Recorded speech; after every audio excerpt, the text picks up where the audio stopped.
calentamiento global se ha vuelto una urgencia planetaria que exige que todos los agentes de la sociedad intervengan colaborativamente. La conservación ambiental dejó de entender exclusivamente desde una perspectiva ecológica, pasando a ser una herramienta esencial para enfrentar el cambio climático, que se caracteriza por su abordaje multisectorial y que requiere de intervenciones coordinadas entre el sector público, privado y la sociedad civil. Esto nos desafía como país y como región a desarrollar lineamientos comunes respecto a la conservación efectiva. Damos la bienvenida para tratar este importante tema a 6 destacados panelistas. Patricia Morales Errázuriz, economista de la Universidad Católica de Lovaina, Bélgica, Master of Art en Economía de la Escuela de Economía de París, con experiencia docente universitaria en Economía Internacional y Econometría. Cuenta con una amplia experiencia en la dirección y gestión de proyectos, así como en el diseño, evaluación e implementación de políticas públicas en materias vinculadas al desarrollo económico y social sustentable. Panelista en medios de comunicación y foros, fue premiada como Mujer Opina en 2017 por promover el rol de las mujeres en los espacios públicos y la política en particular. Desde 2017 se desempeña como gerenta general de filantropía Cortés Solari. Flavia Libarona, bióloga de la Pontificia Universidad Católica de Chile y directora ejecutiva de Fundación Terram desde 2007. Autora de diversas publicaciones, cuenta con una amplia experiencia como docente y coordinadora en diversas redes de trabajo a nivel nacional que abordan temas como bosque nativo, institucionalidad ambiental, biodiversidad, transgénicos, entre otros.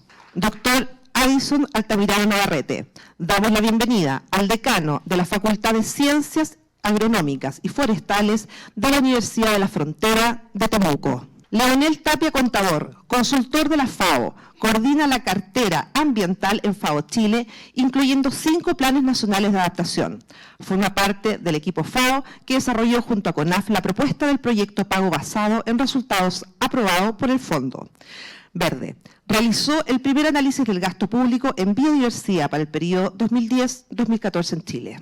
Sergio Araya, arquitecto y magíster en arquitectura de la Pontificia Universidad Católica de Chile, doctor en arquitectura, diseño y computación del MIT, profesor en el área de arquitectura e investigador del Design Lab de la Universidad Adolfo Ibáñez, donde realiza su investigación en arquitectura, fabricación digital y materiales. Este reconocido académico ha dictado cursos y charlas en Estados Unidos, Inglaterra, Japón, Colombia, Perú y Chile, exhibiendo y publicando internacionalmente su trabajo. Doctora Evelia Rivera. Sus áreas de especialidad son política marina, legislación y manejo costero para el desarrollo sustentable, política y tratados internacionales en materia de océanos y políticas públicas para el ambiente y el cambio climático. Hace 27 años es profesora investigadora del Instituto de Ecología, Pesquerías y Oceanografía del Golfo de México de la Universidad Autónoma de Campeche. Fue titular, por cierto, hasta el año 2015 de la cartera de Medio Ambiente y Aprovechamiento Sustentable del Gobierno del Estado de Campeche. Bienvenida nuevamente, Belia. Modelo de este panel, llamado Modelos de Conservación Efectiva, Diego Flores, ingeniero forestal, máster en Conservación y Áreas Silvestres y máster en Administración Pública de la Universidad de Columbia, jefe del Departamento de Áreas Protegidas del Ministerio del Medio Ambiente. Buenas tardes al público presente, buenas tardes a los panelistas. Es muy grato tenerlos aquí presentes. Gracias a los organizadores por darnos este espacio para, en esta tarde de día viernes, conversar sobre conservación efectiva en un contexto de cambios climáticos, pero también cambios globales. Y el objetivo de este panel, ya presentados todos los panelistas, quiero recordarlo. El objetivo del panel es discutir sobre la necesidad de instalar y sumar actores en materia de conservación generando estándares para la conservación efectiva. Y creo que ese es un primer desafío. ¿Qué es la conservación efectiva? En donde se logran tres aspectos básicamente de discusión. Primero, garantizar el carácter multidimensional. Segundo, que puedan replicarse en otros países. Estamos en una conferencia regional para Latinoamérica y el Caribe, por lo tanto la replicabilidad es importante. Y tercero, que las acciones de conservación involucren al sector público, al privado y a la sociedad civil. Y como buena noticia, creo que este panel fue muy bien elegido porque se garantiza que al menos esta discusión adopte un carácter multidimensional, dado que tenemos gente del urbanismo, la arquitectura, la biología, la economía, y también desde la gestión pública, también en algunas de las biografías también se leía eso. Por lo tanto, creo que va a ser bueno la discusión que se logre a partir de esto. Tenemos 10 minutos de exposición de cada uno de los expositores. Yo voy a tratar de hacerle una seña cuando le quede poco tiempo, para luego pasar a una muy brevísima, de mi parte, síntesis de algunas ideas principales y una discusión con el público y un cierre del panel. Así que 10 minutos de exposición de cada uno. Y invito a Flavia a realizar su primera presentación. Flavia, por favor. Hola, buenas tardes a todas y todos. Me voy a parar porque con el PowerPoint necesito pararme. Yo trabajo en una ONG, Fundación Terram, ahí está, gracias, que trabaja en políticas públicas en temas ambientales. Y aquí están muestras de algunos de nuestros trabajos. Este que habla de erosión de suelos y crisis hídricas, que está enfocado en el modelo agroexportador de Palto, una cartilla de áreas protegidas en Chile, la negligente realidad en la Bahía de Quintero, para los que somos chilenos, las zonas de sacrificio y todo lo que el Estado no ha hecho en esta zona donde la gente se está muriendo. Y esta es una recopilación que se llama La génesis del colapso, es la recopilación de la legislación pesquera en 200 años en Chile. La siguiente, por favor. Entonces, para que contextualicemos, esto está en el informe bienal de emisiones de Chile. Lo que está en verde es lo que somos capaces de absorber, lo que está en los otros colores está identificado por sector, energía, suelo, agricultura, residuos, etc. Es lo que emitimos. La siguiente, no viene la siguiente, no, ahí está. Entonces, lo que quiero mostrar es que en la parte de lo que absorbemos hay distintas posibilidades, digamos, inventariadas. Esto es el Inventario Nacional de Emisiones, ¿ya? Entonces, planes de manejo bajo la Ley de Bosque Nativo, tierras con cambio de vegetación, perturbaciones, eso va, estas dos van un poco arriba, y acá lo que más me interesa mostrar es esto, parques y reservas nacionales, ¿ya? Donde en nuestro Inventario Nacional de Emisiones sí muestra en el verde oscuro que estamos absorbiendo hoy día, y que esto es una oportunidad, ¿ya? Vamos con la siguiente. Si miramos, Chile ha hecho una apuesta por crear áreas protegidas en el último tiempo, y aquí están las categorías de protección y las superficies. Hoy día podemos decir que tenemos del orden de 190 unidades bajo protección oficial en estas categorías, ya que son las más relevantes. Y si no, Diego después puede pelear conmigo si no está de acuerdo. No, ya, muy bien, gracias. Pero estas son las más relevantes. La siguiente, esta es el mapa de Chile, hecho por Fundación Terram, donde se muestra dónde están estas áreas, ¿ya? Y lo que yo quiero que vean es que en nuestra zona norte tenemos pocas áreas protegidas, pocos parques nacionales. En amarillo se ven en amarillo más naranjo las reservas, y en amarillo las reservas forestales, que es una variante de las reservas nacionales, en naranjo los monumentos naturales, y también allá que dimensionen, aunque lo vamos a dimensionar también en otra transparencia, en otra imagen, lo que son, no, antes por favor, las áreas protegidas respecto del territorio, las áreas protegidas marinas que se han creado respecto del territorio nacional. También es importante aquí fijarse, en el norte tenemos poco, en la zona centro poco, y tenemos una concentración en la Patagonia chilena. Siguiente, ahora sí, este es el mismo mapa, digamos, con algunas variantes en los colores, pero lo que nos está mostrando es que desde la región de los ríos hacia el sur se nos empiezan a aumentar la superficie terrestre bajo protección oficial. La siguiente. Este es el mapa, digamos, que hace la relación entre los ecosistemas o las áreas protegidas terrestres versus las áreas protegidas marinas en términos de superficie. La siguiente. Tortel. La siguiente. Esto es un mapa que representa las formaciones vegetacionales de Chile según Patricio Pliskov y Federico Luber, ¿ya? Y donde lo que ellos hacen es mostrar cómo sería, no cómo es, cómo sería las formaciones de vegetacionales de Chile haciendo ciertas proyecciones. La siguiente.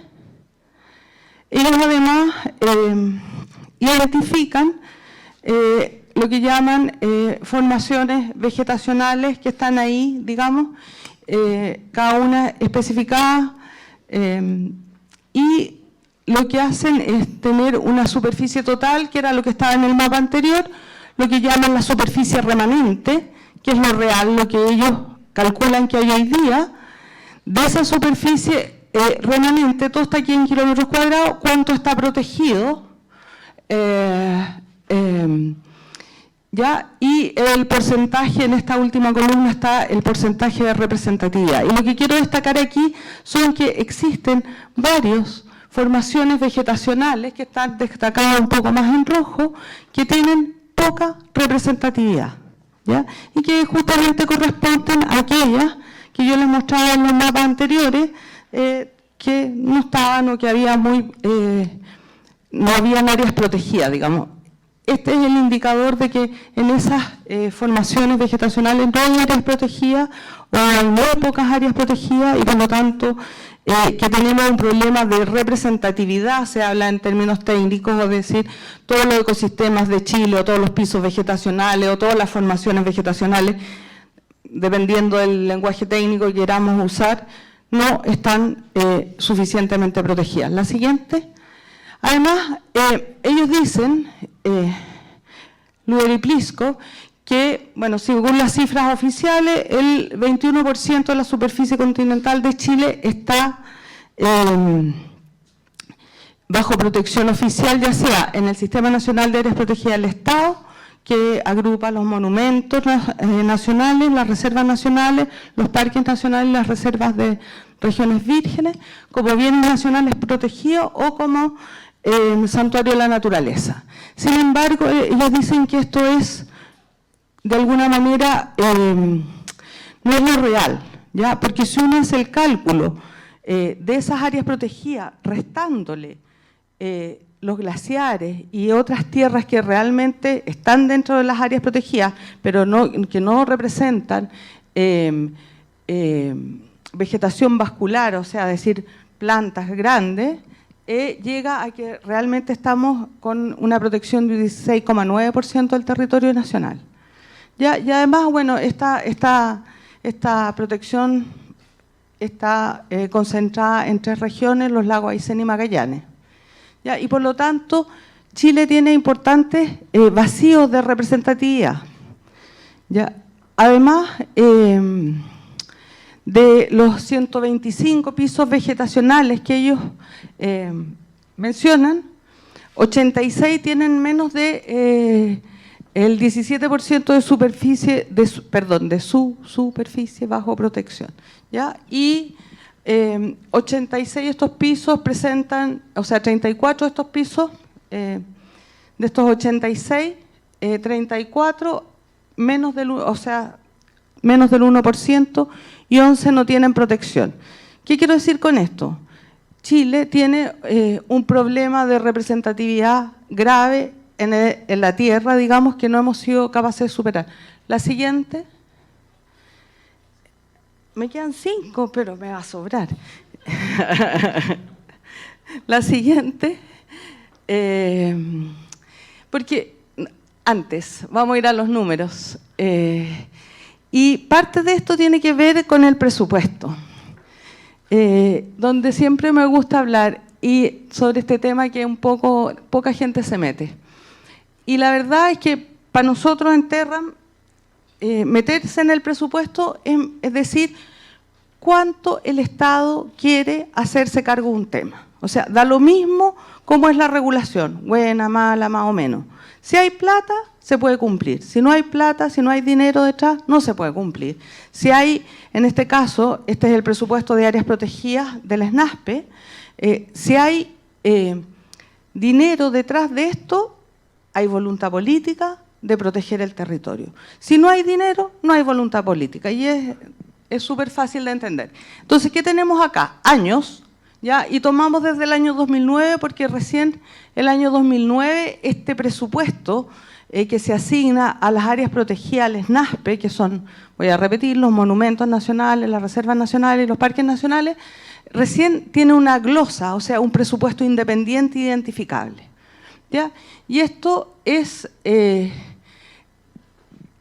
entonces, este cuadro va a mostrar, por una parte, lo que se llaman ingresos de operación y, por otra parte, lo que se llaman aporte fiscal. Porque sepan ustedes que en el presupuesto de la Nación, el presupuesto del SNASPE es la suma de estos dos, ¿ya? De los ingresos de operación y del aporte fiscal, ¿ya?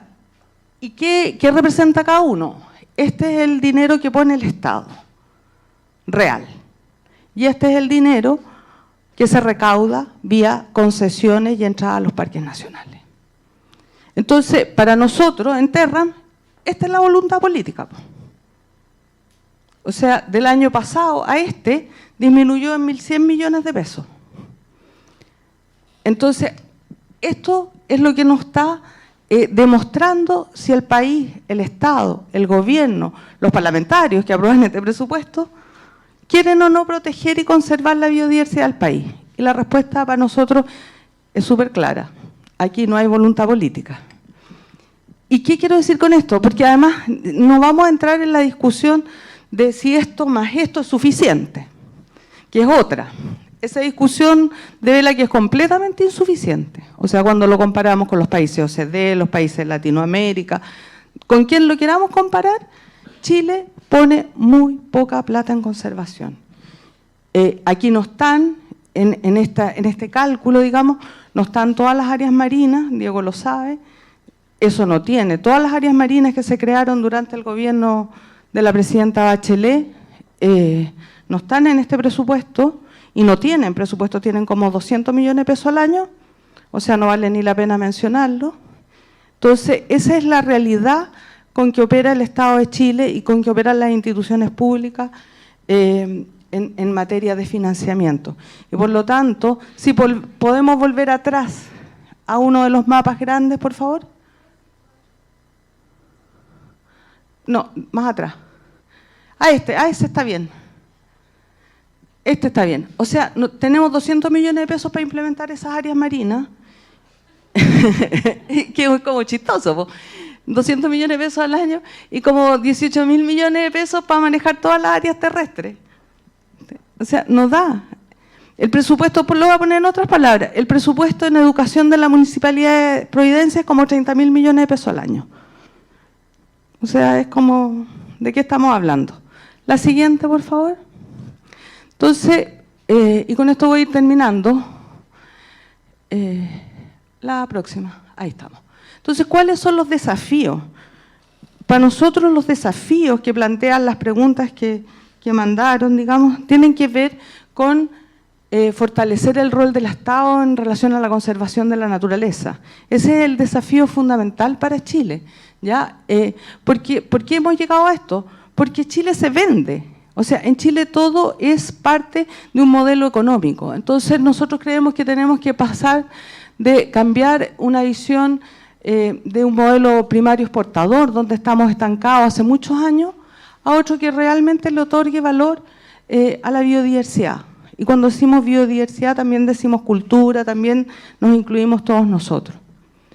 Chile tiene un desajuste entre lo que dice proteger y la conservación efectiva. Y yo les mostré aquí, en términos de conservación efectiva, que existen problemas de representatividad graves en la zona, en ecosistemas terrestres o en ecosistemas, en formaciones vegetacionales, ¿ya? Pero también pasa lo mismo en lo marino. Si ustedes se fijaron en el mapa, no hay áreas marinas pegadas al borde de la costa. ¿Y por qué no hay? Porque ahí están los puertos, están las termoeléctricas, están las grandes urbanizaciones, etcétera, etcétera, etcétera, y por lo tanto hay conflictos de intereses y lo que se ha priorizado es que esas zonas, digamos, sean de alta intervención antrópica. nosotros creemos que las áreas protegidas terrestres y marinas pueden jugar un súper rol en la reducción de emisiones. Hay que ponerle más carne a eso, hay que seguir midiendo y bajando datos en el inventario de emisiones, incorporar mediciones como por ejemplo la de turbera. Es importante que empecemos a incorporar mediciones más separadas, más desagregadas, o los bosques de macroalgas o qué sé yo, pero ahí hay un camino, digamos, de absorción de emisiones. Obviamente, creemos que la conservación en Chile debe reorientarse la marina al borde costero. Toda la zona del borde costero es donde se genera, por así decirlo, toda la primera producción, las etapas tempranas de desarrollo de muchas especies, tanto especies hidrobiológicas que se van a la pesca, digamos, como biodiversidad en general. Y es urgente que en temas de protección avancemos en protección y restauración de ecosistemas mediterráneos. ¿Qué quiere decir esto? Zona central, bosques esclerófilos, aquí donde vivimos los que somos santiaguinos, ¿ya? Estos ecosistemas están tremendamente dañados, no solo por la sequía, no solo por el cambio climático, no solo por la usurpación de agua, y aquí es donde hay que poner un esfuerzo. Tenemos pocas áreas protegidas, tenemos pocas áreas protegidas en la zona central, solo tenemos Río Clarillo y El Morado. Entonces aquí es donde hay que poner un esfuerzo importante y es un gran desafío. Y nosotros creemos que la restauración de ecosistemas forestales, incluyendo formaciones esclerófilas y xerofíticas, puede ser un rol relevante en frenar la desertificación, en generar un círculo más bien virtuoso en relación a la reducción de emisiones, y es aquí donde hay que poner el esfuerzo. Siguiente es la última, Diego. Bueno, esto ya lo dije, los ecosistemas mediterráneos están poco protegidos y tenemos un problema grave con CONAF, que está otorgando planes de manejo agrícola para la sustitución del bosque esclerófilo por plantaciones frutícolas, y eso es un tema que no está siendo abordado.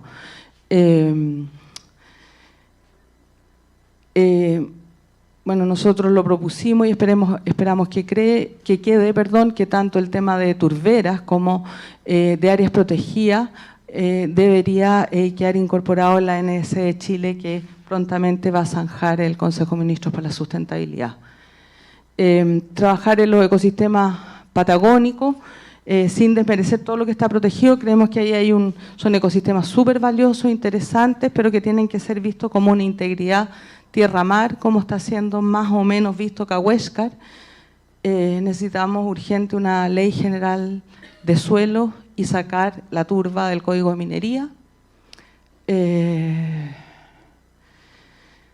Tenemos que esforzarnos porque no hayan cultivo de salmones en el borde costero de las áreas protegidas y en general sistemas de producción que dañen la conservación.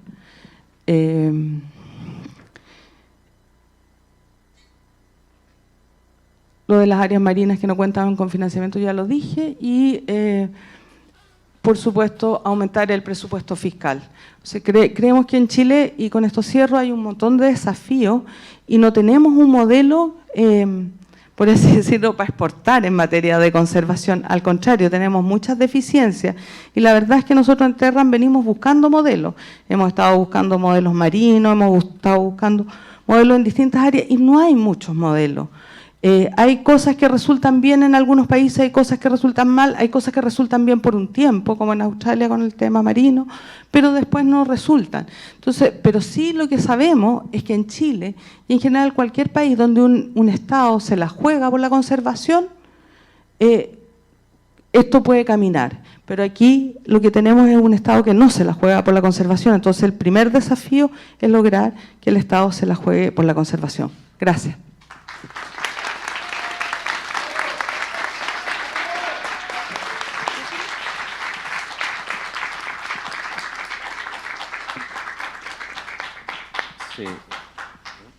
Sí, muchas gracias, Flavia, por tu presentación que entrega bastantes insumos para lo que va a ser la discusión y las preguntas del público, donde tú planteaste básicamente, te centraste en la representatividad, en las carencias que tiene el sistema y uno de los talones de Aquiles que tiene que ver con el financiamiento. Solo decir en eso que muchas veces una institución puede tener, o el Estado puede otorgar muchos recursos financieros, pero si no está el músculo de los recursos humanos bien calificados, bien preparados, con puentes bien extendidos de participación ciudadana y con buenas decisiones apoyadas desde la ciencia, probablemente ese financiamiento se gaste mal. Por lo tanto, es clave, aparte de converger contigo en que se requiere financiamiento, es dotar de que el Estado, la ciudadanía, la ciencia y todos los actores que en el fondo están promoviendo la conservación, genere el músculo necesario para que ese gasto sea efectivo, que esa es la conversación que nos llama ahora, la conservación efectiva. Sin más, quiero darle la palabra a Addison Altamirano, que desde la perspectiva, me imagino, de la ecología del paisaje, la conservación y la ciencia sobre los bosques, nos pueda hacer un aporte a esta discusión. Muchas gracias. Fíjate que le comentaba recién a la colega que ni que me hubiese puesto de acuerdo con Flavia, porque uno de los desafíos importantes que ella plantea tiene que ver con la restauración, ¿ya? Yo no sé, ¿está lista ya mi presentación? Porque no quiero pasarme de lo... Yo a mis estudiantes normalmente también les exijo eso mismo, o sea, que no se pasen de los minutos. Así es que si me paso de los minutos, por favor, párenme. Bueno, mi presentación trata sobre restauración del paisaje. Mi área de investigación es la ecología del paisaje, ¿ya? Y cuando me plantearon venir acá a presentar,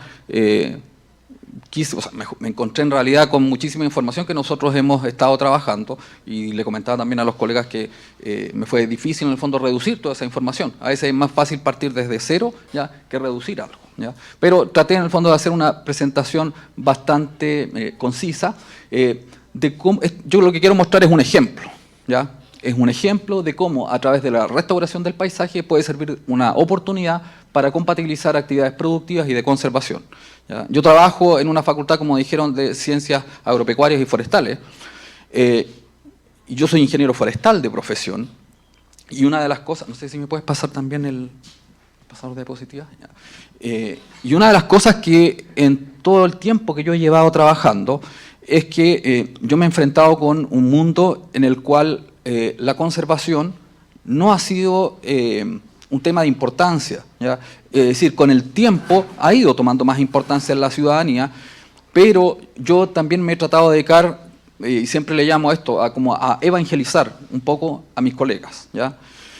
Y creo yo que igual me ha estado dando resultados, ¿ya? Probablemente no con todo el éxito que uno quisiera, pero en algo me ha ido dando resultados.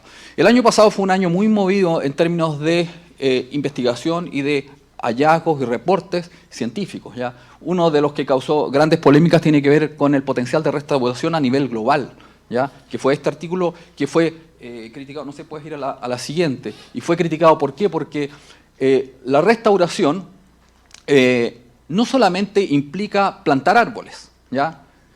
¿Por qué digo esto? Porque la restauración tiene que ver un poco con restaurar el ecosistema y las funciones que tiene el ecosistema. Es más, incluso ahí, como tengo destacado, incrementar a veces la cobertura arbórea puede aumentar, por ejemplo, el riesgo de incendio, disminuir, por ejemplo, la disponibilidad de agua, en fin. O sea, no necesariamente el plantar puede ser una solución, ¿ya? Lo mismo, para qué decir, cuando estos planes que a veces se confunden con restauración, que finalmente son las plantaciones, ¿cierto?, o cultivos tradicionales con fines productivos, como son las plantaciones forestales. Ayer estuvimos en una mesa donde estuvimos discutiendo este tipo de cosas, y que fue parte también del informe que hicimos para la COP25 y en el cual me tocó participar, ¿ya? Entonces, también hay bastante acuerdo desde el mundo científico, ¿cierto?, de que esta aproximación en el cual se trata de disfrazar la restauración a través de la plantación de especies exóticas, ¿cierto?, no puede llamarse restauración. Vamos a la siguiente. De hecho, este artículo también causó bastante impacto, que es de Lewis, también el año pasado publicado en Nature, ¿cierto?, en donde él dice que, y de nuevo, de acuerdo un poco con lo que se ha dicho anteriormente, soluciones basadas en la naturaleza, ¿ya?, son las más efectivas. Ellos demuestran que, en promedio, la restauración con bosques naturales son 6 veces mejor que la agroforestería y 40 veces mejor que las plantaciones forestales, ¿ya? Entonces, lo que yo quiero decir que en esto no hay discusión, porque también ayer discutíamos algo. Cuando hablamos de soluciones basadas en ciencia, tenemos que tener claro qué es lo que es ciencia, ¿ya? Ciencia no es lo mismo que un informe técnico que a veces se entrega a alguna institución. ¿Por qué? Porque la ciencia, ¿cierto?, como base tiene que ser evaluada por pares. Yo tengo que someter entonces lo que yo hice con mis pares, ¿ya? La siguiente, por favor. Entonces, ¿qué es lo que quiere decir esto? Que cuando hablamos de restauración, no da lo mismo si nosotros lo hacemos a través de una estrategia que involucre la vegetación natural con vegetación exótica, ¿ya? Y hoy día ese es un desafío no solamente nacional, sino también global, ¿ya? Hoy día la diferenciación entre bosques naturales y plantaciones se puede hacer, pero a un altísimo costo. Es más, yo he trabajado en eso y lo hemos hecho para Chile, pero a un costo altísimo, ¿ya? Ahora, esta diferenciación entre bosques naturales, ¿cierto?, y plantaciones tiene un origen y fundamentalmente es debido a las definiciones. Una de las instituciones más importantes es la FAO, ¿cierto?, que no hace una diferenciación entre lo que son los bosques naturales y las plantaciones forestales. Para la definición de FAO es exactamente lo mismo las plantaciones que los bosques naturales, ¿ya? Y esto es de gran importancia y gran relevancia si nosotros queremos hacer restauración, y más aún si lo queremos hacer a escala de paisaje o en grandes superficies, ¿ya? Tiene tremendas implicancias en eso. Hoy día, entonces, vuelvo a repetir, es un desafío desde el punto de vista científico y técnico, ¿ya? Especialmente para la comunidad que trabaja en sensores remotos, ¿ya?, el poder hacer esta diferenciación entre bosques naturales y bosques plantados. Insisto, a grandes escalas. A nivel global hoy día, vamos a la siguiente, a nivel global, hoy día no se puede hacer. No hay una diferenciación global, no hay un mapa hoy día que diferencie bosques naturales de bosques plantados hoy día. No existe, ¿ya? Por lo que dije anteriormente. ¿Y esto qué es lo que causa? Discrepancias en cuanto a lo que nosotros tenemos de bosques a nivel global. No hay hoy día un acuerdo en eso, ¿ya? Solo para mostrar un ejemplo, que eso se hizo para China, eso fue una respuesta que hicieron unos autores en Science, ¿ya?, en que ellos reportaron, ¿cierto?, un estudio en que una política de China de los últimos 10 años lo mostraban en el artículo que era bastante positiva en el sentido de que se habían recuperado los bosques. Y mucha de la gente que después comenzó a citar ese artículo, incluso a tuitearlo, decían que estaban volviendo los bosques nativos. Pero resulta que con la metodología que usaron ahí, era imposible saber que esos bosques que se estaban recuperando eran naturales. Y sin embargo, ellos estaban asociando a que esa recuperación era por bosques naturales. Ellos les demostraron en este artículo que en realidad era un mito que estaban volviendo los bosques nativos ahí en China, ¿ya? De nuevo, por este desafío técnico que existe. Aquí solamente para mostrar algunos ejemplos de cómo hay diferentes estudios, ¿cierto?, que hacen estimaciones respecto de la superficie de bosques, ¿ya? Y que es muy variada. ¿Por qué? Porque depende mucho de los criterios y métodos que se utilicen, ¿ya? Ok, la siguiente. Y esta discrepancia no solamente es global, también es nacional, ¿ya? Nosotros el sistema de hoy día que tenemos de monitoreo es el catastro, ¿ya?, de bosque nativo que realiza CONAF, ¿ya?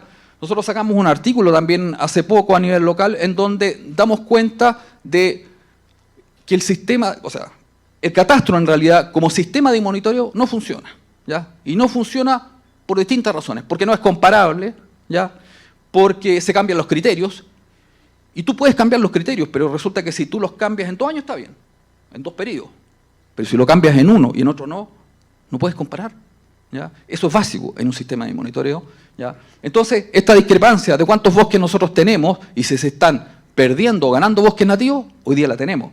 Y resulta que a mí me llamó mucho la atención porque el año 2011, si no me equivoco, salieron estas noticias, ¿ya?, y respecto del catastro, en que las noticias eran que los bosques naturales estaban aumentando. Pero resulta que toda la evidencia científica, porque yo trabajo en esto, decía completamente lo contrario. ¿Qué hicimos nosotros? Un trabajo en que recopiló toda la evidencia científica con metodologías similares y que demostró que en realidad los bosques naturales siguen disminuyendo en Chile. Nosotros hoy día, de hecho, tenemos un trabajo que estamos por enviar probablemente en los próximos 2 o 3 semanas, en que también demuestra lo mismo, que en los últimos 16 años, ¿ya?, es decir, en estos tiempos todavía se sigue perdiendo bosque nativo. Y en parte de, podríamos decir, de gente que trabaja en el sector público, incluso en alguna parte de la academia, no reconocen eso. Dicen, hoy día el problema es la degradación. También hay degradación, pero hoy día sigue existiendo pérdida de bosque nativo. ¿Ya? Nosotros eso, como les digo, lo tenemos demostrado y lo vamos pronto va a estar publicado. Bueno, este artículo también demostró lo mismo.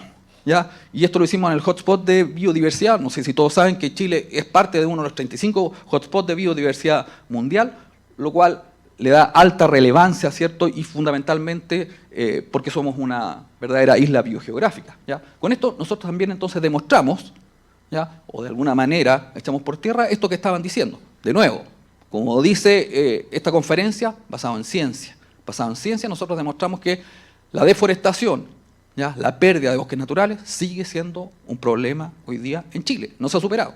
La siguiente, por favor.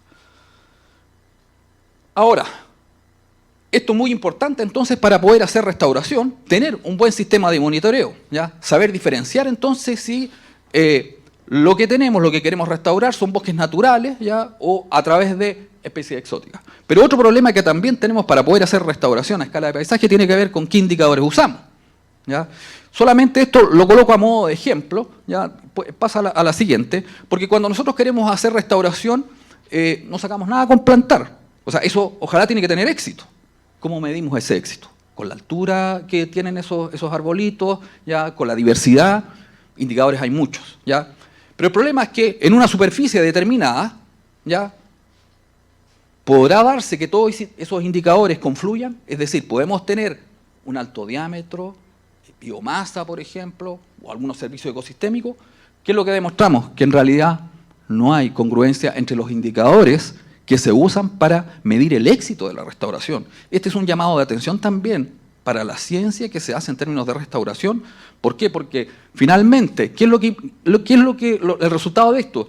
Es que dependiendo del indicador que usemos nosotros para planificar restauración, el área puede ser completamente distinta. Completamente distinta, ¿ya? Por lo tanto, una de las principales ventajas, y en este caso el ejemplo que usamos fue a través de la regeneración natural, ¿ya? Una de las principales ventajas, que es la costo-eficiencia de la regeneración natural. ¿Costo-eficiencia por qué? Porque resulta que si yo apuesto por la regeneración natural, no tengo muy pocos costos, ¿ya?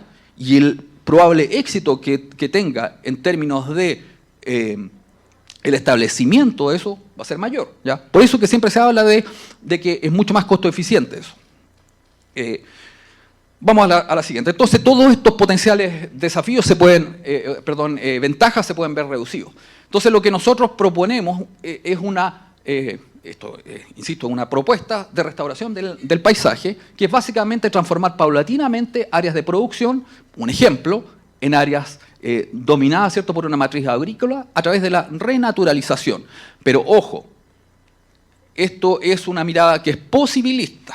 ¿Qué quiero decir con esto? Significa en el fondo que no es que sea lo uno y lo otro. ¿Cómo de alguna manera hacer compatibilizar producción con conservación? ¿Ya? Vamos a la siguiente. Pero básicamente esta es la misma foto, déjala ahí nomás, ¿ya? Básicamente nosotros, en términos así, traté de hacerlo muy gráfico y aquí me apoyé de mi amigo José María Rey Benayas, que él mandó a hacer este dibujo. Lo que busca es esto. Tenemos un paisaje, ¿cierto?, que es una matriz completamente agrícola y aquí es básicamente aprovechar algunos espacios, ¿cierto?, que deja la agricultura, que incluso no están siendo aprovechados para producir, de tal manera de poder mejorar la conectividad, ¿cierto?, atraer especies, por ejemplo, de aves, ¿ya? De tal manera de poder ir renaturalizando entonces el espacio. Solo como ejemplo, en Suiza, los agricultores, ¿ya?, tienen que manejar un 7% o más de su superficie en áreas de compensación ecológica, que es básicamente eso. ¿Para qué? Para poder optar a subsidios, ¿ya? Eso lo tienen como ejemplo. Vamos a la siguiente, ¿ya? Entonces este es el trabajo, ahí lo pueden buscar, ¿ya? Es un trabajo que fue publicado el año pasado, bueno, apareció recién a principios de año, ya está en Ambio, y es un ejemplo muy práctico, porque incluso estima los costos de poder llevar a cabo esta aproximación. Vamos a la siguiente.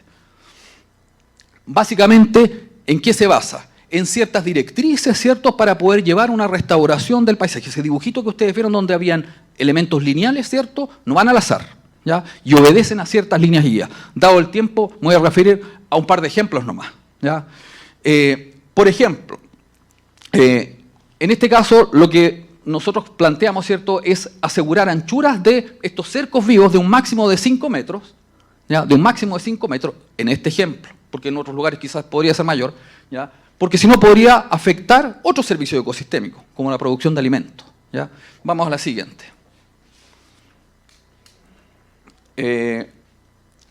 Miren, esta es otra de las líneas guías, ¿ya? Priorizar la restauración activa, en términos simples, plantación, por ejemplo, en sitios a distancias relativamente largas, que sean mayores a 50 metros.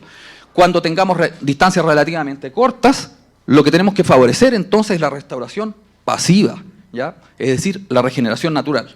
Vamos a la siguiente. Este es un ejemplo del resultado, ¿ya? Esto es un ejemplo en la comuna de Freire, región de la Araucanía, donde nosotros trabajamos, ¿ya?, en donde nosotros aquí estimamos, dale a la siguiente, por favor, incluso estimamos el presupuesto. Miren, el que nos da es de casi $7.000 por hectárea plantada. Por hectárea plantada, sí, ¿ya? Eso significa que son $1.600 por kilómetro cuadrado de paisaje. Eso no es alto. Eso no es alto, ¿ya? 1.600, saquen la cuenta ustedes, ¿ya? $1.600 por kilómetro cuadrado de paisaje. No es mucho, ¿ya? Y eso, desde mi punto de vista, vamos a la siguiente, es una propuesta posibilista. No estoy diciendo que esto sea una solución, pero puede ser un aporte, como les dije al inicio, para poder compatibilizar, ¿cierto?, actividad, en este caso, productiva de tipo agrícola, con la conservación. Eso era. Muchas gracias.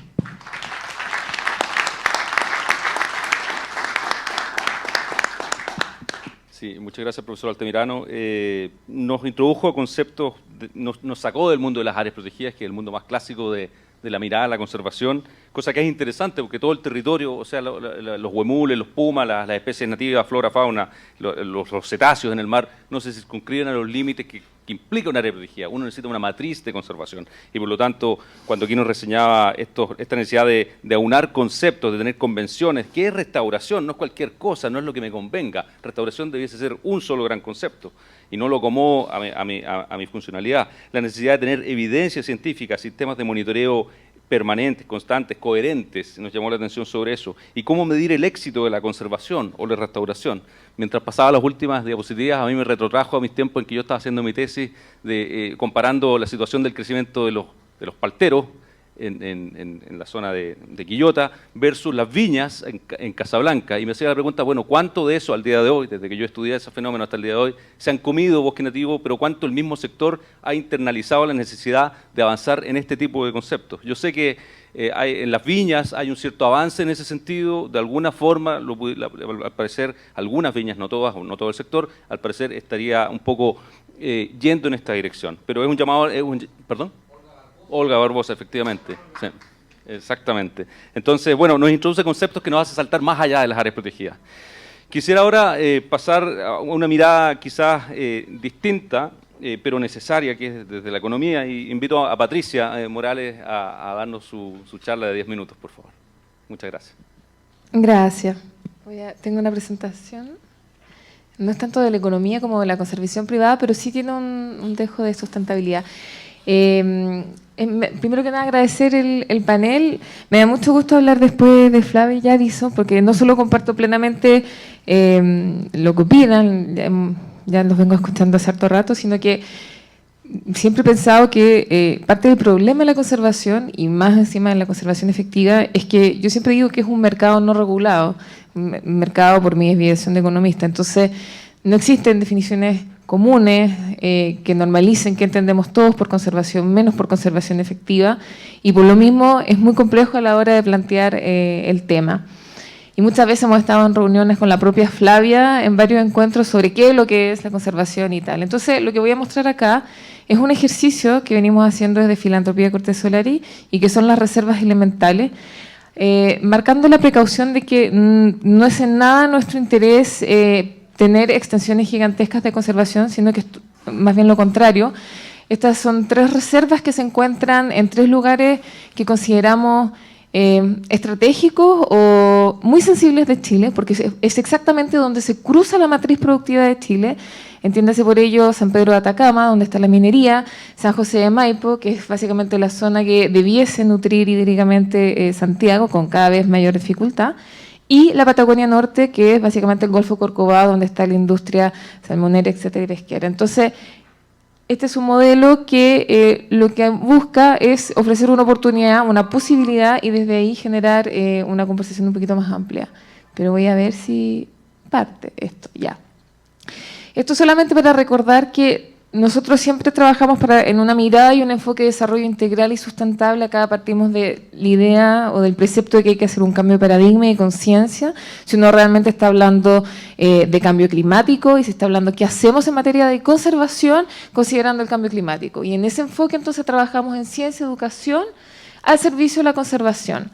Y por lo tanto, Fundación MERI, que ha estado en parte también organizando esta conferencia, hace ciencia y educación ambiental al servicio de la conservación, y lo voy a explicar cómo.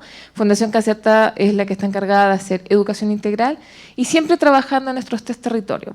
Esto no nació así, al principio los territorios eran más bien parques educativos, pero el propio ejercicio de hacer programas educativos al aire libre en la reserva fue generando la conciencia de que era necesario tener una mirada holística que fuese mucho más allá y que entonces era necesario meterse en el tema de la conservación. Acá es simplemente para significar dónde están estos parques, estas reservas, como les decía, están en la latitud 22, 33, 44, y hablamos de latitudes porque entonces Fundación MERI, que es la que estudia científicamente estos parques, estudian no solamente las reservas propiamente tal, sino que el ecosistema que se encuentra en cada latitud. Entonces, básicamente ahí lo que tenemos es una metodología para determinar las líneas bases de investigación. Hemos trabajado con la WCS, partimos primero en Melipullo, en la Patagonia Norte, definiendo objetos de conservación asociados a cada reserva, y esos objetos de conservación son entonces lo que determinan las áreas de investigación de Fundación MERI. En la Reserva Elemental de Melipullo en particular tenemos el sistema dulce acuícola, las ballenas azul, el ciprés de la Guaiteca, la ranita de Darwin y otro tanto.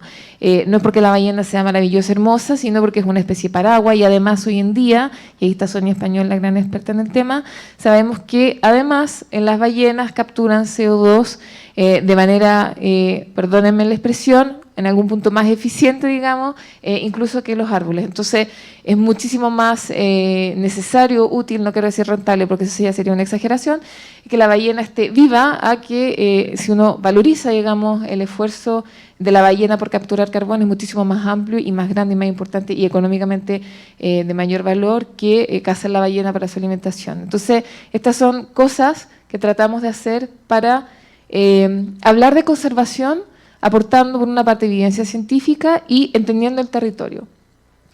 Trabajamos siempre también bajo la mirada de los ODS, y esto es parte de la idea de que siendo acciones privadas de utilidad pública, que así entendemos la filantropía, tenemos que trabajar siempre codo a codo y alineado con lo que hace por una parte el Estado, el sector público, también el sector privado y la sociedad civil, y obviamente Naciones Unidas como marco referencial.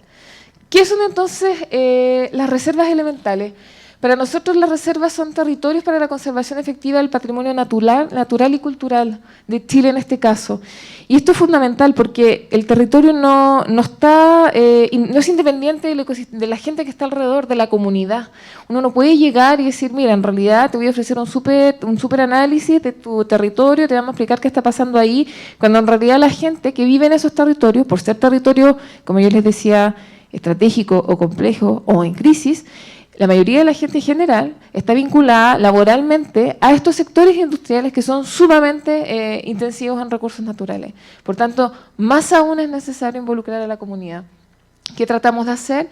Poner a disposición de, obviamente, los científicos, pero también de la comunidad, una infraestructura mínima, pero suficiente y necesaria para desarrollar programas científicos, educativos, culturales y de sustentabilidad. Sustentabilidad entre paréntesis, porque si bien hemos logrado desarrollar y avanzar en las líneas de investigación en los 3 territorios, y eso lo hablaré después, hemos desarrollado muchos programas de educación vía Fundación Casertas con las comunidades al aire libre, concientizando a los jóvenes de Chile, a los escolares y a los docentes también sobre esta mirada como multidimensional del cambio climático. Lo cierto es que el gran problema en materia de conservación sigue siendo cómo volver la conservación sustentable, cómo garantizar tener un territorio que uno pueda estudiar a lo largo del tiempo y garantizar su cuidado. Efectivamente, como explicó mejor que nadie en el fondo Flavia, por voluntad, por prioridad, por falta de conciencia, falta de entendimiento, por muchas razones juntas, no existía una real disposición del gobierno, y es el Estado, porque no es un gobierno, sino que son todos, en entender que Chile no solo es un laboratorio natural, sino que es una reserva única en el mundo. Yo siempre digo que Chile es este país en Europa que empieza en Noruega y termina en el Chad. Y en general cuando uno le dice a un europeo eso, es una cosa atómica, extraordinaria. ¿Qué país empieza en Noruega y termina en el Chad y tiene todos sus ecosistemas, excepto uno tropical?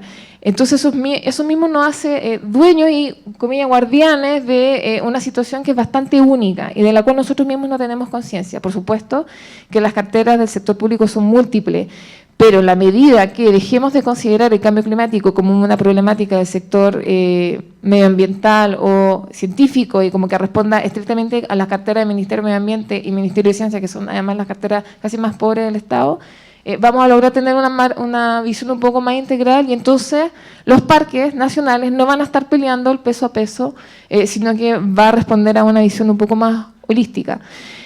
Por lo mismo, desde las reservas elementales el ejercicio es, ok, ¿cómo logramos generar un sistema que después pueda seguir solo? Hemos estado muy atentos a lo que ha pasado con Tomkey Conservation, que valoramos muchísimo el ejercicio que se está haciendo ahí. Pero claro, existe el problema que una vez que pasa el Estado, entra a régimen de lo factible que es dentro del Estado. Y esto no es el Estado somos todos también. O sea, yo soy una gran defensora de la política pública, pero en el fondo es cómo entonces nos encargamos de esa recuperación. Y ahí. Esto es una lámina que para nosotros es muy importante porque contiene el resumen de cómo entramos en un territorio. Entramos es una mala palabra, pero en el fondo cómo abordamos el territorio. Primero que nada, hacemos el análisis del contenido natural, que es lo que les comentaba con esta línea base para la conservación. Hacemos el mismo estudio en cuanto a la caracterización social, cultural, luego vemos cómo las variables se entrelazan entre sí, y así es como aparecen entonces los objetos de conservación, que a veces pueden ser culturales, en el norte también son culturales, todo lo que tiene que ver con la riqueza y patrimonio cultural, arqueológico, antropológico del desierto de Atacama, que está muy abandonado.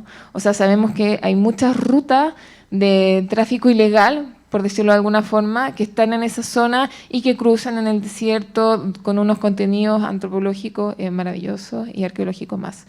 Y eso también es parte de la conservación de nuestros territorios. Siempre tenemos esta mirada hasta ahora, que es de hacer ciencia, educación, cultura y conservación en estos tres parques.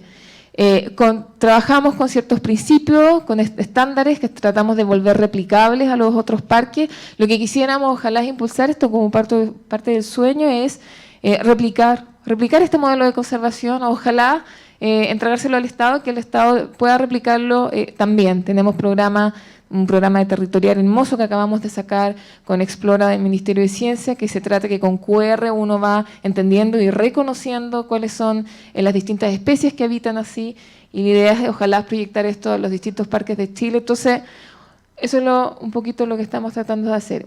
Y esta lámina quizás es para nosotros la más clave, y consiste en decir, bueno, si la conservación finalmente está al servicio del cambio climático, porque es parte esencial, digamos, y la conservación no se trata de cerrar el parque y evitar que este se queme, sino que es todo lo contrario, es como redefinir cuáles son los términos de referencia de la convivencia, de cómo somos parte de este territorio.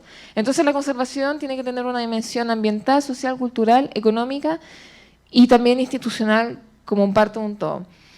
Y eso es lo que vemos que falta en Chile y es lo que estamos tratando de ayudar, digamos. No es que hayamos resuelto para nada el problema, sino que hay una reflexión abierta. En materia ambiental, claro, efectivamente, la evidencia científica, si tenemos una metodología común, si nos ponemos de acuerdo sobre lo que es conservación efectiva, podríamos decir a través de evidencia científica, podemos definir cuáles son las amenazas, las fortalezas, debilidades de cada ecosistema y en función de eso estudiarlos, monitorearlos en el tiempo y poder definir políticas públicas realmente en base a la ciencia. Pero ¿qué pasa con lo social? ¿Qué pasa realmente con los territorios donde tenemos movimientos de poblaciones que dejan, sobre todo en Chile, que es un país, para quienes no son de Chile, sumamente centralizado, donde la descentralización no pasa de ser una buena declaración de buena voluntad, Entonces, lo social es absolutamente fundamental que uno pueda ofrecer alternativas industriales, alternativas económicas distintas a las que tenemos hoy en día en Chile. Mientras eso no ocurra, no veo cómo vamos a poder realmente tener una conversación sobre la dimensión social en la conservación que sea distinta. Y también es entender que todas nuestras acciones tienen que tener pertinencia local. Está acá Carola Albornoz, que hace un minuto fue directora ejecutiva de Tatamanco, que es la Fundación del Norte, que muchos años trabajó en temas de interculturalidad, y siempre con ella conversamos de este tema de las acciones con pertinencia local. Como uno llega desde Santiago, desde la ciencia, como sea, pero siempre entendiendo la realidad de los cultores, en este caso de San Pedro de Atacama, de la cultura local, etcétera. Esto también nos lleva al tema de la interculturalidad. Cuando uno trabaja en conservación, la interculturalidad no es algo que no tenga nada que ver, tiene mucho que ver cómo las comunidades se aproximan a su territorio, cómo lo respetan, cómo lo entienden, cuáles son las tradiciones que manejan las culturas originarias que vienen cuidando el territorio hace millones de años. En definitiva, ahí también existe una conversación pendiente en la cual como sociedad estamos al debe. Y la económica tiene que ver, yo diría, con también a través de la ciencia, estoy pensando como en el trazado en ciencia, innovación y luego investigación y desarrollo, promover nuevas áreas de la economía en Chile que no sean tan extractivas en recursos naturales. Y acá hago una opinión personal, me parece una brutalidad que teniendo el país que tenemos sigamos eligiendo lo que se puede haber entendido hace 100 años, pero que hoy día no hay ninguna razón en términos de capacidad tecnológica, en términos de recursos humanos, de seguir insistiendo en estas áreas que son tan intensivas en recursos naturales y por tanto que comprometen la sustentabilidad del país. La dimensión ambiental ya le expliqué, es básicamente cómo definimos los objetos de conservación y las amenazas del territorio. La dimensión social también, cómo trabajamos con las comunidades, cómo elaboramos junto a ellos los programas educativos en función de sus necesidades, me refiero a programas educativos ambientales.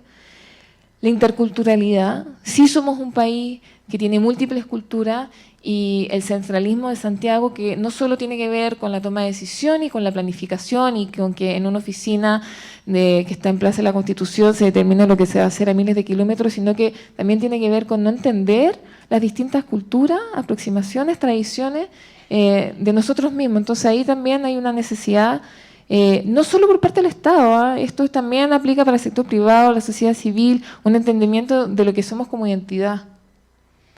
Y la dimensión económica, aquí sí que necesitamos fuertemente de la ayuda del sector privado, de apostar por industrias nuevas, por nuevos sectores económicos, por el ecoturismo, que yo entiendo que también puede ser una discusión compleja, a veces a nivel regional, pero lo cierto es que uno tiene que generar alternativas. Decir no más minería y no hacerse cargo de la gente que trabaja en eso es simplemente irresponsable. Entonces, hay una conversación que tener, se está dando en algunos puntos, hay esfuerzos, pero son pocos.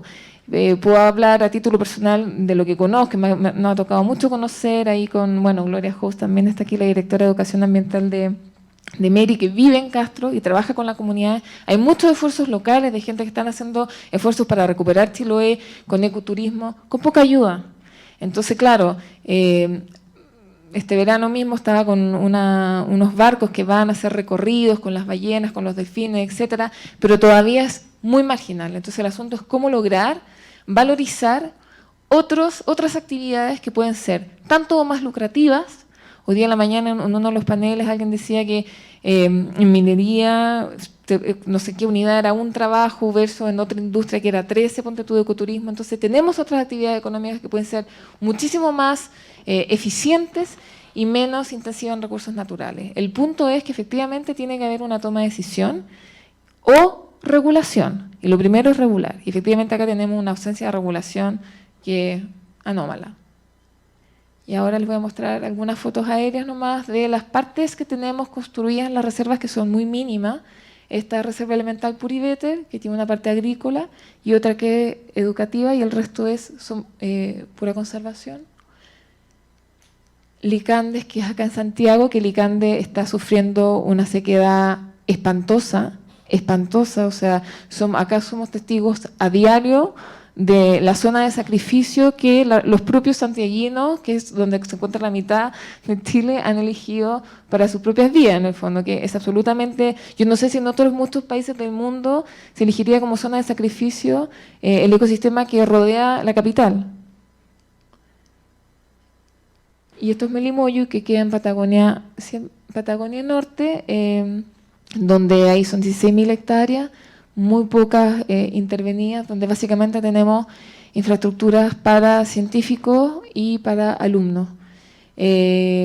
Poco a poco estamos abriendo con la comunidad la posibilidad de que hayan visitas y tratar de hacer cosas comunitarias en este esfuerzo de sustentabilidad. Eso es lo que les quería mostrar. Muchas gracias.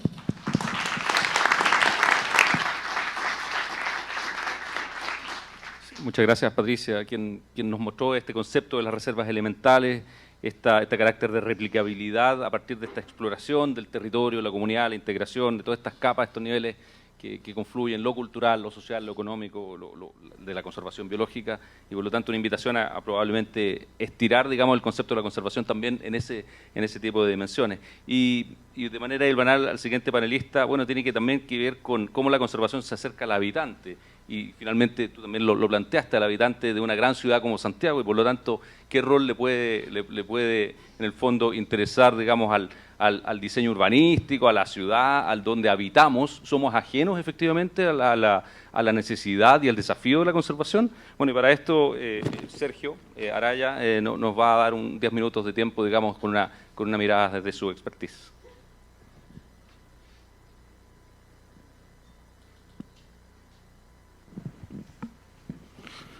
Hola, buenas tardes. Quiero primero agradecer la invitación. Esto es una invitación irregular para alguien como yo, en un panel de expertos científicos. Yo soy altamente inexperto, así que parto disculpándome. Vengo de un mundo distinto, el mundo del entorno construido, y como Tim en algún momento mencionaba, parte de la formación en la que nosotros nos hicieron expertos en construir el planeta y urbanizar los espacios donde vivimos, nos ha vuelto también en gran medida responsables de lo que estamos haciendo. La industria de la construcción hoy día, dependiendo del estudio que uno mire y las mediciones, es responsable entre el 30 y el 60% de la emisión de gases invernadero si uno considera además el mantenimiento de las ciudades en las que vivimos. Yo voy a mostrar un proyecto pequeño, es lo que uno hace como arquitecto, pero en realidad quisiera que uno lo tomara como una manera, como ver una cabeza de alfiler en un mar de alfileres. Es una forma de mirar un problema en la que estamos tratando de revertir lo que hacemos tradicionalmente desde la profesión. El proyecto se llama Igneous Tectonics. No soy solo yo, tengo que darle crédito a mi colega Cristina Parreño, una colega española. Hacemos clases en Chile y en Estados Unidos juntos. Y básicamente este es el contexto en el que está situado. Es el anillo. ¿Tiene puntero? Esto parece que no tiene puntero. Ahí está. Es el anillo de fuego del Pacífico, ¿cierto? Es responsable del 90% de toda la actividad tectónica, telúrica, y todos los terremotos que nosotros estamos habitualmente acostumbrados en el cono andino. Están ubicados en esta área, y además es responsable del 75% de toda la actividad volcánica del planeta. La suerte que tenemos en Chile, digamos, es que además justamente el anillo pasa muy cercano al territorio, toda la parte del territorio americano, ya sea sur, centro y Norteamérica. Las fallas tectónicas están muy cerca del continente, no así en el área de Asia y Australasia, donde pasa más adentro en el océano. Un evento pequeñito, el volcán Chaitén, 2003, este es el volcán, ese es el pueblito de Chaitén. El 2008 pasó esto, el volcán hizo erupción. Este río que le daba el agua al pueblo de Chaitén se convirtió en el lajar de lava, ceniza, barro incandescente. Si ustedes ven, hay una línea pequeña que se ve ahí, como un hairline, es el borde del continente con el Océano Pacífico. Acá está el Pacífico, este es Chile, ahí está el volcán Chaitén. Hay otra línea que se aprecia levemente ahí, esa es la frontera con Argentina.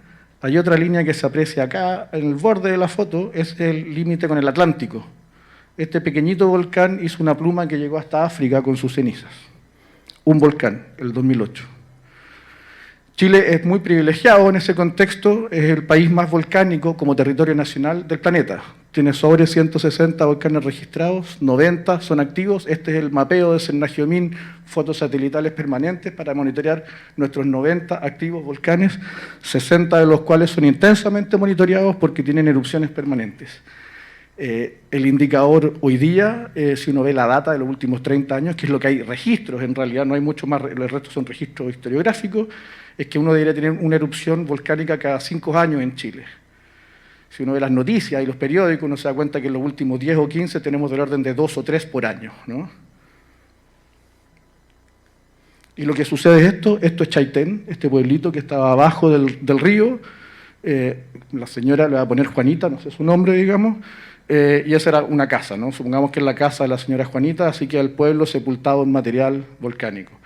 El proyecto parte así, como uno enfrenta esto que estamos tan acostumbrados, que son los tsunamis, los terremotos y los volcanes, desde una perspectiva urbanista, imaginando que lo que tenemos al final de esto, es esto, es un cerro de esto, ¿no? O sea, esta lava se convierte en esta roca. Señora Juanita ahora es muy pobre, no tiene casa, le entregan una vivienda social de 20 metros cuadrados, de 10 milímetros de OSB en la punta de un cerro, y perdió todo lo que tenía, pero en realidad tiene varios metros cúbicos, toneladas de esta piedra, ¿no? Entonces el proyecto era cómo uno puede convertir potencialmente eso que destruyó su casa en una oportunidad para ella. Este es el mapa, no uso el de Cernagiomín porque no me gusta la cartografía que tienen, pero es básicamente lo mismo. Este es de USGS. Este es el mapa de riesgo volcánico en el territorio chileno. Solo estamos viendo los volcanes y las áreas donde uno no debería vivir. Súmenle tsunamis y terremotos. Nosotros deberíamos vivir al otro lado de la línea, ¿no? O en el mar, pero no deberíamos estar acá.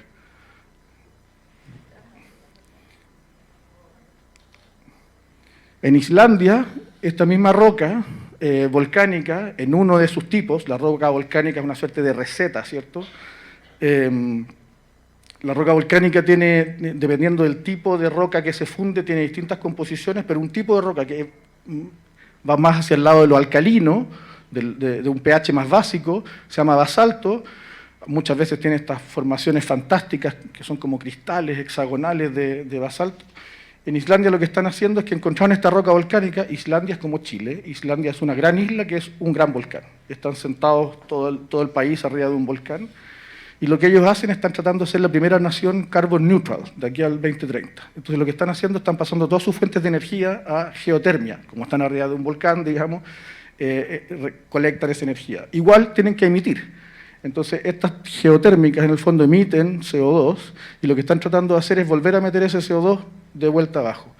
¿Por qué la industria de la construcción es tan relevante en esto y por qué como arquitecto estoy sentado en un panel de científicos? Porque uno de los responsables más altos de la emisión de gases de invernadero es que nosotros agarramos roca, la calentamos a 2300, 2600, 3200 grados, la quemamos para extraer carbonato de calcio con lo que hacemos cemento. Y con ese cemento hacemos el pavimento, construimos las vigas que están ahora sobre nosotros y que nos permiten estar en este auditorio. Y el cemento es responsable en 60% de la contaminación que hace nuestra industria. Solo en la fabricación del cemento, súmenle a eso el transporte del cemento, el mayor productor de cemento en el mundo es China. Entonces nosotros le compramos cemento a China, ¿cierto? ¿Qué es lo que están tratando de hacer ellos? Es una cosa interesante, es hacer el proceso inverso, ¿cierto? Si uno toma CO2, lo mezcla con agua y lo inyecta en esta roca basáltica, en esta roca volcánica, que ustedes deben conocer, es como parecía la piedra pómez, es una roca que es muy porosa y liviana, ¿cierto? Al pasar esta agua hiperacidificada por esta roca, por estos poros que están por dentro, en la reacción química que se produce, se rompe esta molécula de agua acidificada y precipita carbonatos de distintos minerales que están presentes en la roca y se convierte en calcita, carbonatos de calcio y otros. Es decir, volvemos a la roca lo que acabamos de quemar para hacer cemento, ¿cierto? Entonces estamos tratando de agarrar el CO2 que emitimos y lo estamos tratando de meter abajo. Y lo que está acá, este es básicamente evidencia de varios papers, etcétera, donde muestran a 20 semanas, así es como se ve la roca y es así como la porosidad se empieza a cubrir, eso es a 40 semanas. El primer experimento de esto en el 2010 en Islandia, metieron medio kilo de CO2 en 4 litros de agua en un pedazo de roca a los 6 meses.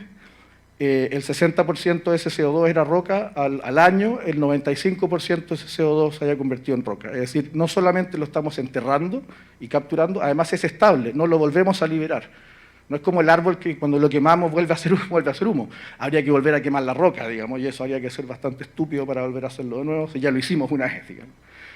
Eso es el 2010. El 2017, Islandia, con este plan piloto, que tiene fondos del gobierno islandés y un círculo de academia muy grande que incluye Alemania, Francia, Estados Unidos, Islandia, etc., está midiendo el orden de 12.000 toneladas de CO2 por año. Su aspiración en los próximos par de años es llegar a que un 20% de la emisión de CO2 de todo el país se hunda en ese punto, y su cálculo es que solo en ese punto donde encontraron que pueden hacer esto, sin hacer más prospecciones, pueden hundir todo el CO2 que emite el país en general por los próximos 100 años, y ni siquiera han hecho prospecciones en otras partes del territorio, digamos. El primer mapeo general de esto dice que si uno hace esta solución, lograr entubar esta emisión, hacer la prospección, hacer los análisis, que obviamente son recetas como de cocina, uno tiene que calibrar esto de acuerdo a cada tipo de roca en cada lugar con las temperaturas adecuadas, potencialmente en el planeta, de lo que se sabe que es visible, es decir, de la foto satelital. No tenemos idea cuánto de esta roca hay en estratos subterráneos, pero de lo que se aprecia a nivel submarino y terrestre, uno podría meter 4,7 veces todo el CO2 que hay en exceso desde la época postindustrial hasta ahora. Es decir, podríamos meter todo lo que hoy día nos sobra de CO2 y nos podríamos equivocar 4 veces y medio más, digamos, ¿no? Esto no es Islandia, esto es Chile. Esto, de hecho, es bastante cerca del Parque Licandes, de la Fundación Mary, si no me equivoco. En Chile tenemos este recurso y es parte de un proyecto en el que está involucrada la Fundación, que es el proyecto de Geoparques. Y esto es solo para decir que en Chile tenemos este recurso, y que esta suerte que tenemos de estar en este territorio tan volcánico, que es muy peligroso, vuelve a Chile un país súper interesante en términos del potencial que tendría en esta solución. Y nuestro proyecto súper simple es cómo uno vuelve a un país experto en minería, es decir, nosotros somos expertos en hacer hoyos en la tierra, sacar algún recurso natural y venderlo, en volver esto una minería sustentable. Sabemos que 3 veces al año la mina se repleta, la veta no se acaba, la veta se renueva, y en vez de cortar árboles nativos y plantar árboles exóticos, deberíamos estar haciendo crecer piedras, ¿no? Entonces lo que hacemos es que le enseñamos a manufactura avanzada, esto es robots, a cómo uno trata esa piedra, la convierte en un material de construcción interesante, arma un sistema súper simple para que la señora Juanita, después de haber pasado por un montón, o sea, llegar con un ejército de obreros robots al territorio de la señora Juanita en Chaitén, entregarle un kit, un Lego con un set de instrucciones. Son piedras muy livianas, así que cualquiera puede levantar un bloque relativamente grande, y construir, en el fondo, una vivienda que me podría extender largamente las propiedades avanzadas que tiene la piedra, pero solo como para muestra, lo único que sabemos de nuestros pueblos originarios en términos de sus avances técnicos urbanos es lo que construyeron en piedra. Todo el resto se acabó. Se acaba de quemar la catedral de Notre Dame. Todo lo que se quemó era la construcción en madera. Notre Dame sigue en pie porque está hecha en piedra. O sea, sabemos que como material es ultra resiliente, y además sabemos que uno puede tratar este material y a la señora Juanita devolverle una casa que no es solo una mediagua, no es solo un proyecto de emergencia, potencialmente podríamos entregarle el pabellón de Mies van der Rohe de Barcelona, con una calidad que es como de mármol, digamos, negro, y a costo cero, porque el material era de ella originalmente. Eso es todo. Lo único que vamos a estar ahora, este año, tratando de hacer es contar este proyecto. Lo que me parece, y agradezco de nuevo la invitación, normalmente este tipo de foros están dominados como en la jerga educacional por STEM, es decir, ciencia, tecnología, ingeniería, y me parece que es muy interesante cuando uno lo interpreta como STEAM y le agrega la A de pensamiento creativo. Así que vamos a estar en la Bienal de Arquitectura de Venecia este año con rocas chilenas, diciendo que Chile tiene una posibilidad de plantear que desde el mundo de la ciudad, desde el mundo de la arquitectura, uno puede contribuir potencialmente con una solución para hacer las cosas distintas y mejor. Gracias.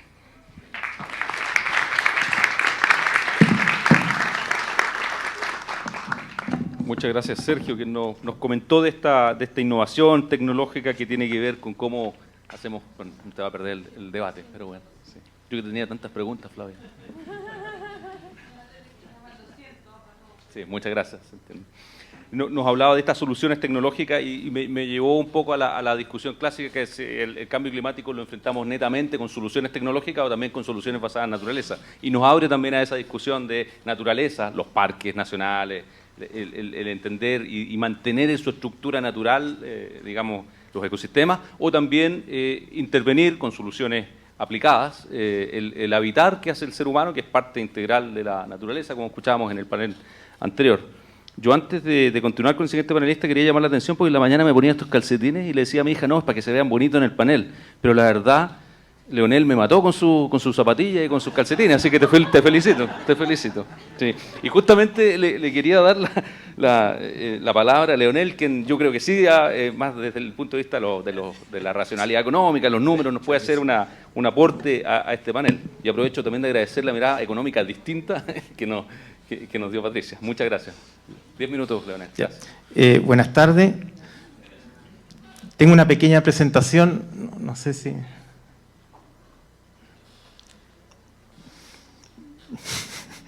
Yo voy a hablar de...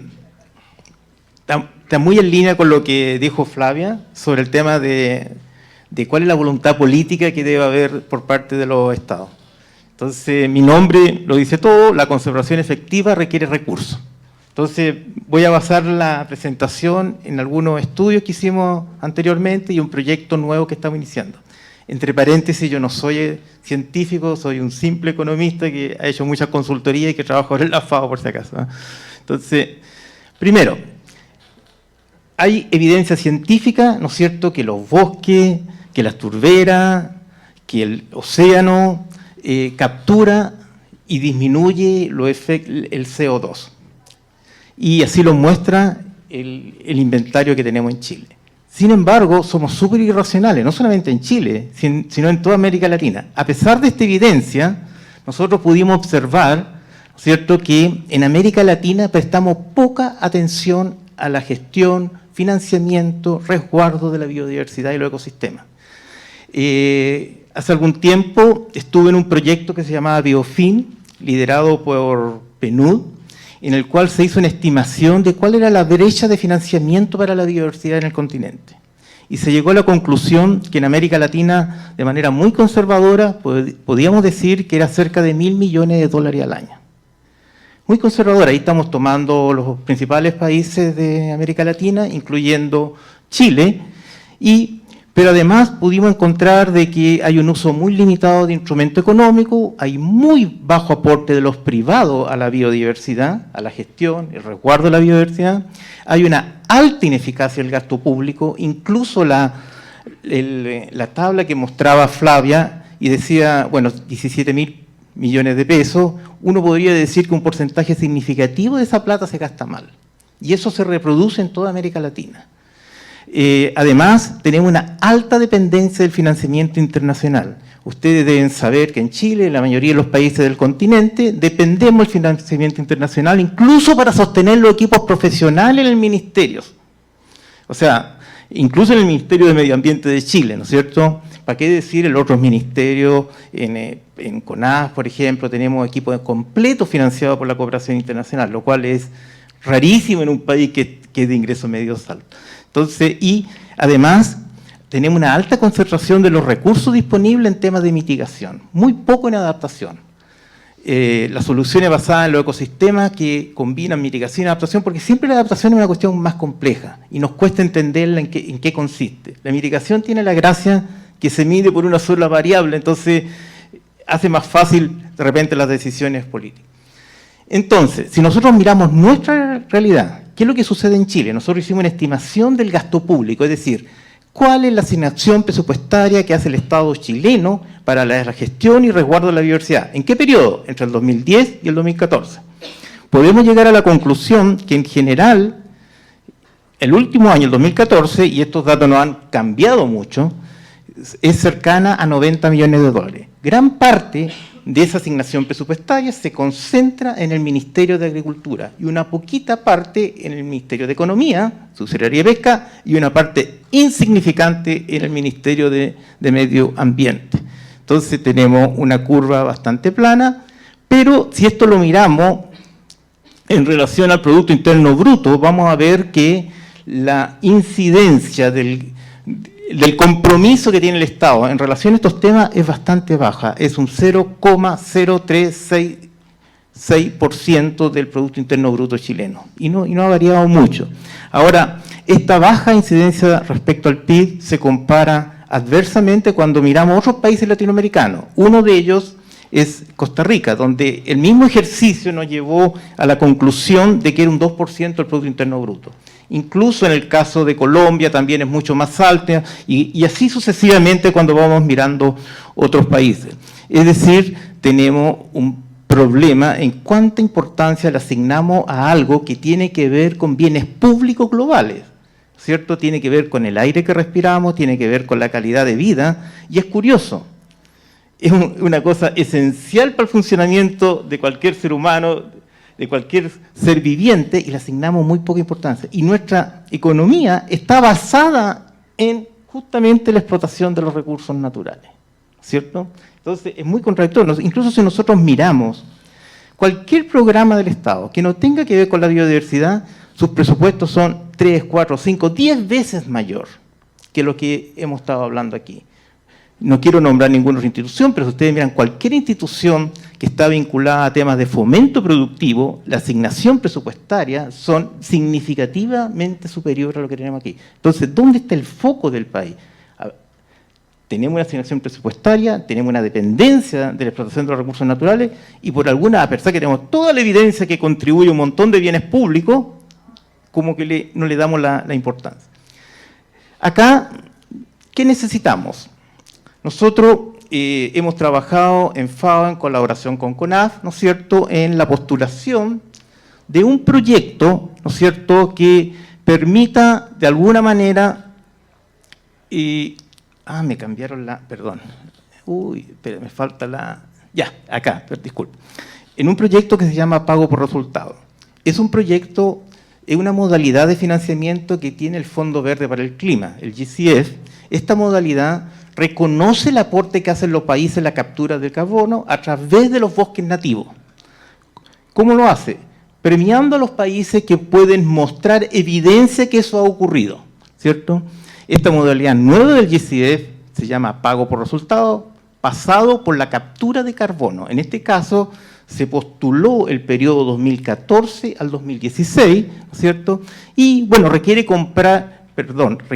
demostrar el cumplimiento de un conjunto de criterios del Convenio de Varsovia, ¿cierto?, que tiene que ver con salvaguardas sociales ambientales, tiene que ver con líneas de base, tiene que ver con un plan de acción que disponga el país.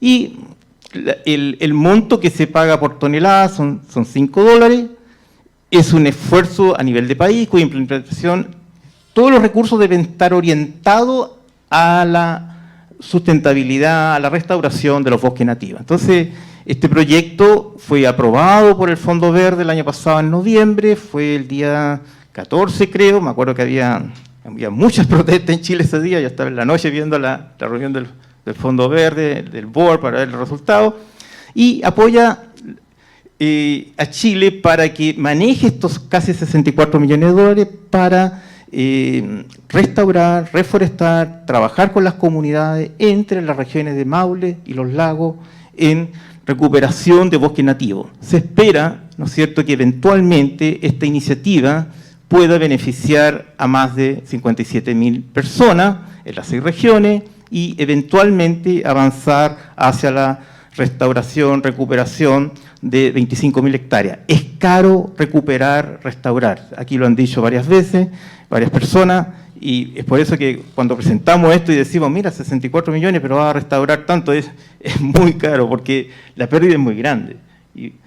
¿Y cómo avanzamos este cambio de paradigma?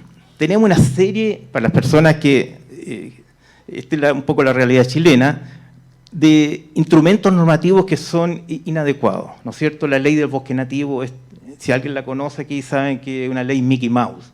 O sea, Mickey Mouse habría hecho una ley mejor en el sentido que no tiene ningún incentivo, incluso no se gasta la plata la ley. O sea, cuando tú tienes una ley que la ley de presupuesto le asigna un recurso y no se gasta todo es porque algo está malo de la ley. ¿Ah? Bueno, también está la 701, etc. Hay recursos. Este es un país que tiene plata, ¿no es cierto? Hay mucha plata en el mundo privado, etcétera, etcétera. Se requieren reorientarlo e incorporar los privados. Supongamos incluso que tengamos privados que quieran aportar. La institucionalidad, los mecanismos que tenemos son tan complejos que lo hace muy complicado. Incluso tenemos sistemas como el sistema de evaluación de impacto ambiental que requiere un fuerte reforzamiento, ¿no es cierto? Particularmente cuando se daña, se altera ecosistema, biodiversidad, ¿no es cierto? Porque las compensaciones nunca son adecuadas. Hay un sistema de equivalencia inadecuado, ¿no es cierto? De repente no hay sistema de monitoreo, se hace básicamente cualquier cosa. Hay un uso limitado de otro instrumento para estimular la actividad de los privados.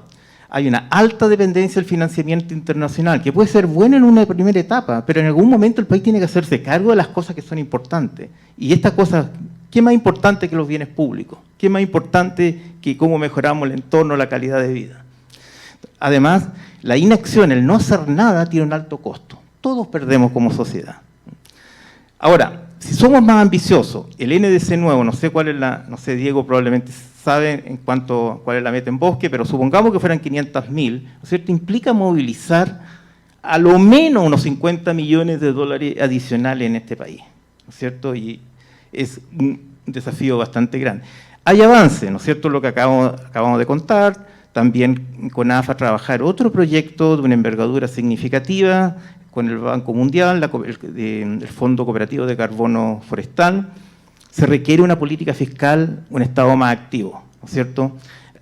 Más impuestos verdes, estrategia financiera del país frente al cambio climático. O sea, ¿cómo nos hacemos cargo de una cosa que está ocurriendo? Porque tenemos que repensar la forma que organizamos la economía, cómo organizamos las finanzas, cómo nos hacemos cargo de eso.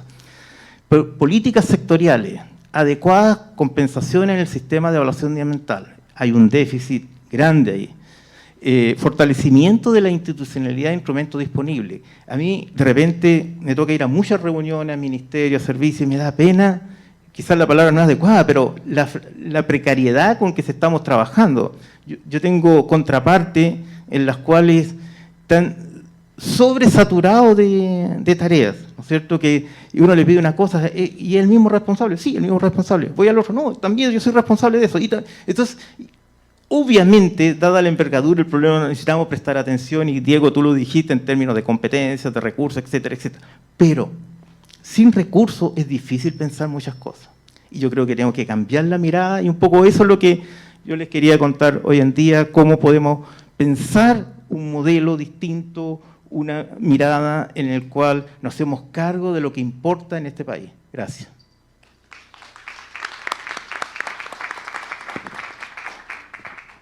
Muchas gracias, Leonel. Yo creo que efectivamente confirmaste quizás como la breve conclusión que sacamos luego de la presentación de Flavia, en el sentido de que la conservación efectiva requiere esos recursos, pero al mismo tiempo requiere de políticas, instrumentos, regulaciones y capacidades que sean efectivas para gastarse esos recursos.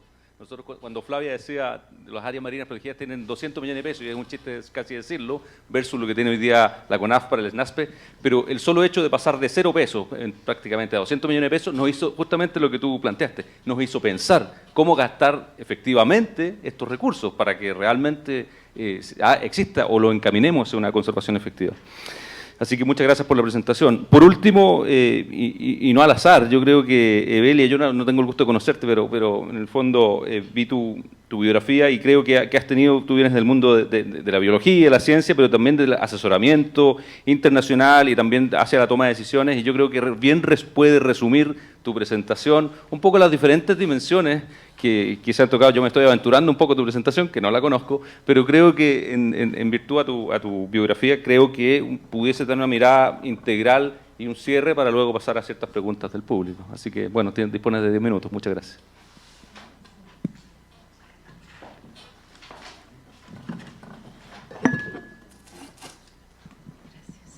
Bueno, Muchas gracias por la invitación. Y sí, efectivamente, lo que yo puedo comentar en este panel es sobre mi experiencia. Y mi experiencia es precisamente desde el punto de vista de ciencias y cómo esas ciencias pudieron apuntalar todas las tomas de decisiones que tuve que hacer cuando fui secretaria de Medio Ambiente en el estado de Campeche. La primera situación que yo creo que es importante considerar es qué es conservación efectiva. Y la conservación efectiva es básicamente el hecho que resume la Convención de la Diversidad Biológica, en que hay que mantener la estructura y función de los ecosistemas de manera que sigan habiendo servicios ambientales, esto es beneficios sociales y económicos, y que se disminuyan, si no es que se detengan las causas por las cuales estamos perdiendo la biodiversidad. Entonces, eso es conservación efectiva. Llegar a ese punto desde cualquier lugar, desde la iniciativa privada, desde la toma de decisiones en el gobierno, es increíblemente difícil. Y lo digo porque los académicos tendemos mucho a decir, bueno, es que esto es lo que se debería de hacer. Yo nada más pongo mi humilde idea en la mesa y ustedes tienen que mágicamente convertirla en realidad. Y la verdad es que es mucho más difícil porque no estamos acostumbrados al día a día a estar en la trinchera. Y hasta que te bajas del pedestal del escritorio y de la universidad y te metes al mundo real, empiezas a comprender exactamente de qué se trata. Entonces, primero que nada vamos a ver, si yo tengo que considerar el conservar algo, ¿lo hago in situ o lo hago ex situ? Pues depende. ¿De qué? De muchas cosas. Primero que nada, ¿cuál es mi objeto de conservación? Y después, ¿cuál es la oportunidad que yo tengo para que socialmente se me apoye en esa decisión? Vamos a tomar un ejemplo, las tortugas marinas. Las tortugas marinas, por muchos años en mi país, lo que se hacía, México, lo que se hacía era sacar los huevos de donde los depositara la tortuga marina y los llevaban a encierros para poner precisamente esos huevos a resguardo de perros, de cangrejos y de saqueadores de huevos. Y por mucho tiempo, esto ayudó a que las poblaciones se recuperasen. Actualmente, los cánones nos dicen que tenemos que dejarlas in situ. Y eso ha mermado en la cantidad de tortuguitas que liberamos o que se pueden retornar al ambiente. Y entonces esa simple decisión de in situ o ex situ es una de las situaciones más importantes para la conservación. Hay pros y contras también de la construcción de parques zoológicos o de acuarios, etcétera, pero en muchas ocasiones estos son las únicas oportunidades de sensibilizar a la población y entonces se deberían de tener como instrumentos para la educación ambiental más que para otra cosa. Sin embargo, tienen sus contras y es precisamente el hecho de tener animales cautivos en espacios no adecuados, simplemente porque no tienen por qué estar encerrados, tienen que estar libres. Hay 5 elementos que son muy importantes para la conservación. Después de que ya decidí mi objeto de conservación, yo necesito hacer un plan de manejo. Este plan de manejo normalmente se hace con un proceso de participación pública y este proceso participativo lleva su tiempo. Hay que involucrar a las poblaciones que son aledañas o que están dentro de los polígonos a proteger. Hay que ver si hay que expropiar sus tierras o hay que comprárselas o hay que decirles que ellos se van a quedar con esos, pero adivinen que ya no van a poder hacer lo que quieran con ellas. Entonces, todo eso también es importante y esto no es una decisión menor. No se trata del dueño de un predio y que decida yo voy a conservar mis 5 hectáreas o mis 20 hectáreas o mis 1000 hectáreas. Se trata de una decisión que toma la federación, en este caso, o el gobierno del estado o el de municipio, para decidir qué polígono se va a proteger. Y este polígono se va a proteger en miras a la conservación que de estos atributos biológicos y ecológicos se han identificado y se han considerado necesarios para poder hacerlo. Sin embargo, cuando tenemos esto, también existe la situación de que hay un panel específico dentro de la federación, que es la Comisión Nacional de Áreas Naturales Protegidas, que está formado por muchos biólogos y por mucha gente de formación ambiental que está con mucha experiencia en campo, decidida a contender cualquier decisión que no considere adecuada para ese proceso o para ese plan de manejo. Entonces, el proceso no solamente de que se haga de manufactura del plan de manejo, sino también de su revisión y de su eventual actualización, que se supone que por ley es de cada 5 años, es engorrosísima.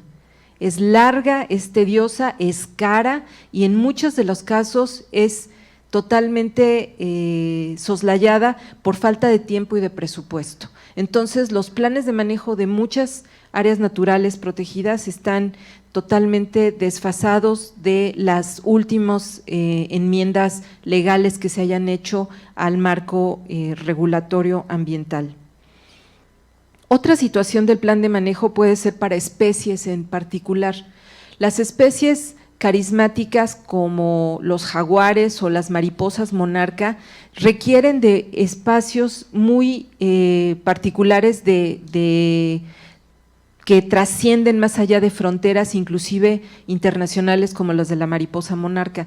Y esto requiere precisamente de coordinación y colaboración. Y este es otro de los elementos que dentro del plan de manejo se deben de hacer.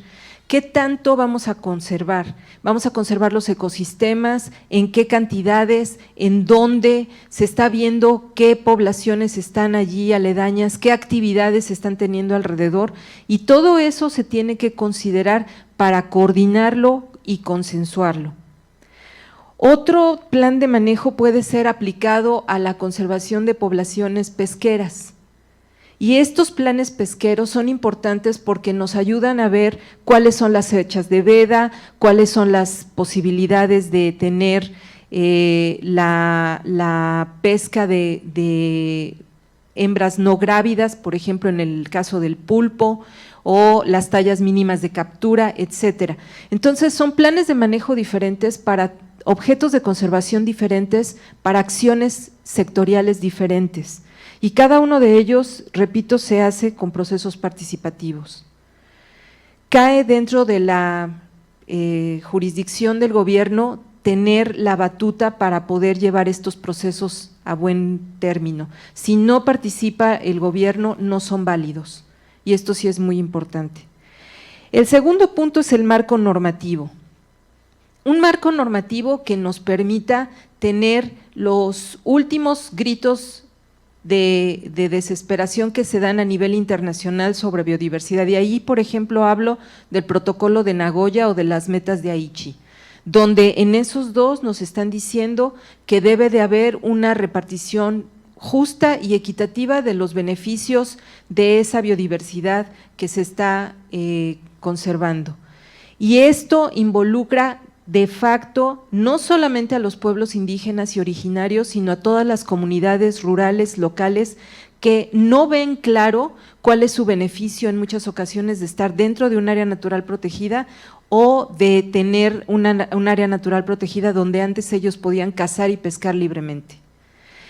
Esto es muy importante porque los derechos humanos en muchas ocasiones no toman en cuenta estas situaciones de percepción de la gente y entonces hay que convencerlos de que el área protegida tiene muchos beneficios para ellos porque pues sí, pero si yo ya no puedo cazar, si yo ya no puedo talar, si tampoco me permites hacer agricultura, ¿cuál es el beneficio que yo tengo de algo como? Y entonces es cuando todas esas situaciones de ideas maravillosas y geniales que se nos ocurren en la academia, pues chocan Y la verdad es que, y lo digo con conocimiento de causa, porque yo misma era de las que decía, pues ¿por qué no lo hacen? ¿Por qué no quieren? No, es porque no hay alternativas. La capacidad institucional sería el tercer punto.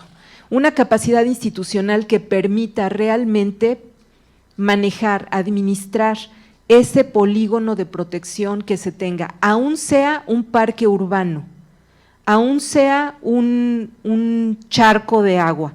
Lo que se necesita es precisamente gente preparada, gente capacitada, se necesitan vehículos, se necesita combustible, se necesita presupuesto.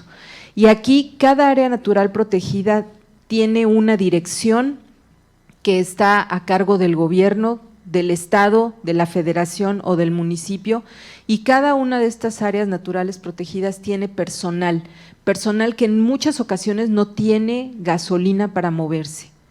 Tienen muchas ganas de hacer las cosas, pero no cuentan con presupuesto, y ahí comparto lo que decía la colega precisamente de los presupuestos, que en muchas ocasiones no es necesariamente voluntad política, sino es no saber vender las agendas.